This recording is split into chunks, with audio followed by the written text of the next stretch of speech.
आज की वीडियो बहुत ज़्यादा खास होने वाली है उनके लिए, खासकर कि जो अपना हेयर ट्रांसप्लांट प्लान कर रहे हैं या जिन्होंने आज ही अपना हेयर ट्रांसप्लांट करवा लिया है। अगर आप लोग ट्रांसप्लांट करवाने जा रहे हैं, पहले आप लोगों को दूसरी चीज़, आप लोगों को शर्ट पहन के जाना है। शर्ट पहन के इसलिए ना चाहते हुए भी 1-2 ड्रॉप डैमेज हो जाते हैं। तीसरी चीज़, जब आप क्लिनिक में पहुँचते हैं तो आप ये कंफर्म करें कि क्लिनिक में हेलो गाइस, कैसे हो आप सभी। उम्मीद करता हूँ काफ़ी अच्छे होंगे। फाइनली एक और वीडियो के साथ आज आप लोगों के सामने मौजूद हूँ। आज की वीडियो बहुत ज़्यादा खास होने वाली है उनके लिए, खासकर कि जो अपना हेयर ट्रांसप्लांट प्लान कर रहे हैं या जिन्होंने आज ही अपना हेयर ट्रांसप्लांट करवा लिया है या जो करवाने वाले हैं 1-2 दिनों में। मैं आप लोगों को बता रहा हूँ कि आपको डे 1 टू डे 15 तक मेनली यही टाइम होता है ज़्यादा केयर करने का चीज़ों के लिए। तो डे 1 से डे 15 तक आपको क्या क्या चीज़ें करनी है सारा इस वीडियो में कवर होगा। वीडियो ज़्यादा लंबी नहीं होने वाली है, इसलिए प्लीज़ वीडियो को शुरू से लेके आखिरी तक देखना। 4-5 मिनट में आपको सारी बातें बता दूंगा। सो चलिए बढ़ते हैं वीडियो की तरफ। अब अगर आप लोग प्लान कर रहे हैं अपना हेयर ट्रांसप्लांट करवाने का, तो आप लोगों को सबसे पहले क्या चीज़ का ध्यान रखना है। अगर आप लोग क्लिनिक में जाते हैं अपना हेयर ट्रांसप्लांट करवाने, क्लिनिक वैसे आपको एक अच्छा क्लिनिक सारी चीज़ें बता देता है। मैंने अपना ट्रांसप्लांट करवाया है दिल्ली के हेयरमेट क्लिनिक से, आप लोगों को बता दूं जिन लोगों को नहीं पता। अब आ जाते हैं वीडियो के मेन टॉपिक पे। अगर आप लोग ट्रांसप्लांट करवाने जा रहे हैं, पहले आप लोगों को ब्रेकफास्ट करके जाना है अच्छे से, ठीक है। अगर क्लिनिक में अवेलेबल है तो वेल एंड गुड, बहुत अच्छी बात है, वरना आपको घर से ब्रेकफास्ट करके जाना है।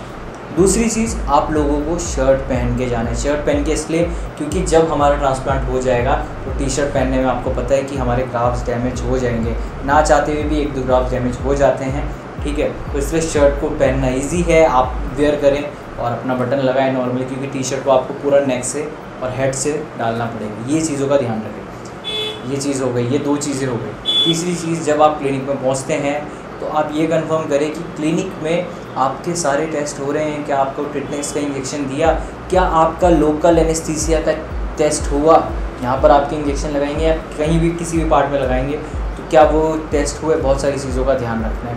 अच्छा क्लिनिक बिल्कुल ये सारी चीज़ें करेगा। उसके बाद हेयर लाइन देखिए अपनी की हेयर लाइन किस तरीके से डिज़ाइन की जाती है। क्या आप लोग अपनी हेयर लाइन से सेटिस्फाइड हैं। ज़रूरी नहीं कि डॉक्टर हमेशा जो हेयर लाइन बनाए आप उससे सेटिस्फाई रहें। आपको अगर कुछ चेंजेस करने हैं, देखो इट्स अप टू यू, ठीक है। रिज़ल्ट उसका नेचुरल लगे या आर्टिफिशियल लगे, ठीक है, आप लोगों का डिसीजन होगा कि आप लोगों को हेयर लाइन कैसे रखनी है। डॉक्टर्स अपनी तरफ से बेस्ट हेयर लाइन देते हैं, लेकिन अगर आप लोग थोड़े भी अनसेटिस्फाइड है हेयर लाइन से, आप थोड़ा सा भी चेंज चाहते हैं तो आप बताइए। अगर वो चीज़ वहाँ ड्रॉ करके देखेंगे आप लोगों के लिए, अगर वो चीज़ सही लगती है तो डॉक्टर्स आप लोगों को खुद ही मिरर में पता चल जाएगा कि ये हेयर लाइन मेरे पे कैसी लगने वाली है। अगर नहीं लगती है तो डॉक्टर्स पे छोड़ दीजिए, ठीक है। फिर आपका प्रोसीजर स्टार्ट होगा, आपका ट्रांसप्लांट कंप्लीट हो जाएगा। उसके बाद अगर आप बहुत दूर रहते हैं, अराउंड 1000 किलोमीटर्स 1500 किलोमीटर्स जो भी है क्लिनिक से, या 700-800 किलोमीटर, मैं आपको यही एडवाइस करूँगा कि आप लोग एक दिन का स्टे ले लीजिए वहीं पर किसी होटल में या कहीं भी, है ना। फिर उसके नेक्स्ट से आप बिल्कुल घर जा सकते हैं। और अगर आप अपने व्हीकल से आए हैं और अगर आपके पास कोई है, ड्राइवर है, गाड़ी चलाने वाला कोई फ्रेंड आ रखा है साथ में, तो आप लोग उनके साथ कंफर्टेबली धीरे धीरे घर जा सकते हैं, ठीक है। It's up to you. One more thing कि अगर आपका डिस्टेंस कम है 200-250 किलोमीटर और आप अपने व्हीकल से आए हैं और साथ में दोस्त वगैरह आए हैं, तो आप बिल्कुल सेम डे घर जा सकते हैं। जैसे मैं 270 किलोमीटर्स के अराउंड मैं दिल्ली आया था, देहरादून से दिल्ली, और मैं सेम डे घर चले गया क्योंकि मेरे साथ मेरे दोस्त आ रहे थे, ठीक है। तो ये भी कर सकते हैं आप। ये चीज़ें हो गई। अब आप पहुंच गए घर। अब आप लोगों को करना क्या है, घर पहुंचने के बाद सबसे पहले घर पहुंचिए, अपनी मील लीजिए जो आप लोगों को मील लेनी है।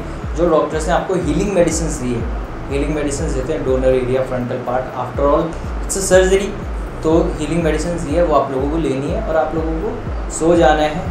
ग्राफ्स बचा के सोने की पोजीशन आप लोगों को बता देता हूँ। एक सॉफ्ट सा पिलो रख सकते हैं, क्योंकि ये एरिया में ऑलरेडी बैंडेज से कवर होगा, तो सॉफ्ट सा पिलो रख सकते हैं नीचे और सो सकते हैं। या अगर साइड में थोड़ा कंफर्टेबल है, टेम्पल्स का ध्यान रखना है, तो ऐसे सो सकते हैं, ठीक है।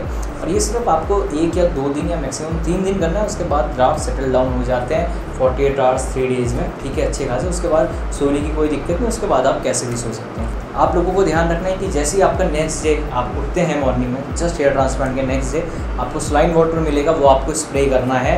और मैं वो चीज़ आपको बता चुका हूँ शॉर्ट्स के थ्रू भी कि कैसे आपको सलाइन वाटर यूज़ करना है। आप लोग देख सकते हैं कि सलाइन वाटर को एक सैनिटाइज़र की बोतल में आप लोगों को डाल देना है और आप लोगों को स्प्रे करना है, ठीक है, क्योंकि यही बेस्ट तरीका है सलाइन वाटर को यूज़ करने का। ऐसे ही आपको सलाइन वाटर यूज़ करना है, ठीक है। उसके बाद अब आ जाता है आपका डोनर एरिया आप लोगों को कैसे क्लीन करना है। मैं आप लोगों को वो चीज़ दिखा चुका हूँ कि डोनर एरिया क्लीन करना बहुत ज़्यादा ईजी है। शॉर्ट के थ्रू मैं आप लोगों को दिखाया कि घर में अपना डोनर एरिया क्लीन कर सकते हैं। ये शॉर्ट में आप लोग जाके देख सकते हैं कि कैसे डोनर एरिया क्लीन करना है। बहुत ईजी है। बीटाडिन सॉल्यूशन को आपने वाटर में थोड़ा सा डाला, आपने बैंडेज रिमूव किया अपना, उसके बाद ग्लव्स है तो ग्लव्स पहने, अगर नहीं है तो हाथों को अच्छे से वॉश किया जो भी आपका डोनर एरिया क्लीन कर रहा है, और उसके बाद बीटाडिन सॉल्यूशन से पूरे डोनर एरिया को अच्छे से क्लीन किया। आप लोगों को 2 तरीके की क्रीम्स दी जाएगी अप्लाई करने के लिए डोनर एरिया ताकि हील हो जाए। उसको जितने दिन आपको एडवाइस है 6, 7 दिन, 8 दिन, उतने दिन आपको डेली डोनर एरिया क्लीन करना है और उसे ओपन रखना है, ठीक है। एक और चीज़ बता दूँ आप लोगों को कि सर्जिकल कैप यूज़ करना है स्टार्टिंग के 1 to 3 डेज़ मैक्सिमम। उसके बाद अगर आप लोग ऑफिस जाने वाले हैं, जैसे मैं ऑफिस जाता हूँ या बहुत सारी चीज़ें बता रखा है आपको शॉर्ट्स के थ्रू कि नॉर्मल कैप आप लोगों को कैसे वेयर करनी है, एडजस्टेबल कैप आप लोगों को वेयर करनी है, ठीक है। बहुत ईजी है, बहुत इजीली ये सारी चीज़ें हो जाएगी। अब बात करते हैं कि ये सारी चीज़ें हो गई, ऑफिस जाने लग गए, आप अपने डेली शेड्यूल में आ गए, वॉकिंग वगैरह आप लोग स्टार्ट कर सकते हैं। जैसे सुबह अगर कोई वॉक पे जाता है, बहुत सारी चीज़ें, कोई वर्कआउट करता है, तो इंटेंस वर्कआउट में नहीं जाना है, वॉकिंग स्टार्ट कर सकते हैं नॉर्मली। फिर जब थोड़े डेज हो जाए, 8-10 दिन हो जाए, तो थोड़ा बहुत रनिंग में जा सकते हैं।